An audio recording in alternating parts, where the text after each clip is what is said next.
ഇന്ന് ദോശയാണ് കേട്ടോ. അപ്പോൾ രണ്ടാൾക്ക് ദോശ വേണം, ഒരാൾക്ക് ഇഡ്ഡലി വേണം എന്ന് പറഞ്ഞു. അപ്പോൾ ഇന്ന് എന്ത് വിചാരിച്ച്, ഇന്ന് ആദ്യം തന്നെ കറി ഉണ്ടാക്കിയിട്ട് ദോശക്കും ഇഡ്ഡലിക്കും നമുക്ക് ചൂടാന്ന് കരുതി. ആദ്യം ഞാൻ ചായ വെച്ചിട്ടുണ്ട്. ചായ തിളപ്പിച്ചതിന് ശേഷമാണ് കേട്ടോ ഈ കറിക്കുള്ളതൊക്കെ നോക്കുന്നത്.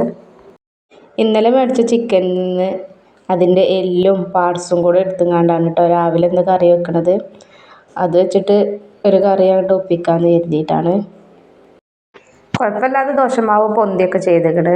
എന്നാലും കുഴപ്പമില്ല, നല്ല ഉഷാറായിട്ടാണ് കേട്ടോ ദോശ കിട്ടിയത്. ദോശയാണെങ്കിലും ഇഡ്ഡലി ആണെങ്കിലും നല്ല ഉഷാറായിട്ടാണ് കേട്ടോ കിട്ടിയിട്ടുള്ളത്. ഇന്ന് നമുക്ക് വീട്ടിൽ പണിക്കാരുണ്ട്.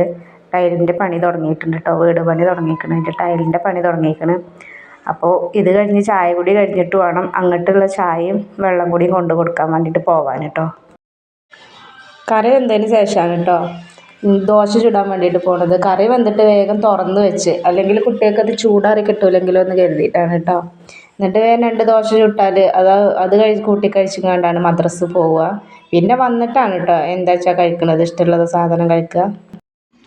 ചായയുടെയും കഴിഞ്ഞ് അവർ മദ്രസ് പോയി കഴിഞ്ഞാൽ പിന്നെ 10 മണിയാവും കേട്ടോ മദ്രസൊക്കെ വിട്ട് വീട്ടിൽ വരുമ്പോഴത്തേന്.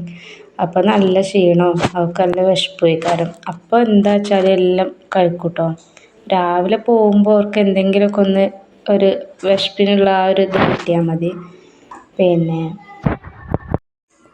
അല്ലെങ്കിൽ ഈ വീട്ടിൽ കറിക്കാണ് കേട്ടോ പ്രാധാന്യം കൊടുക്കുന്നത്. കടി എന്തായാലും കുഴപ്പമില്ല, എന്ത് കടിയായാലും അവർക്ക് നല്ല കറി ഉണ്ടെങ്കിൽ മാത്രം അവർക്ക് ഇഷ്ടമാണ് കേട്ടോ. കറി എന്ന് പറഞ്ഞാൽ മീനോ ചിക്കനോ അതിൻ്റെ എന്തെങ്കിലുമൊക്കെ ഒരു കഷ്ണമോ വെള്ളമൊക്കെ കിട്ടിയാൽ മതി.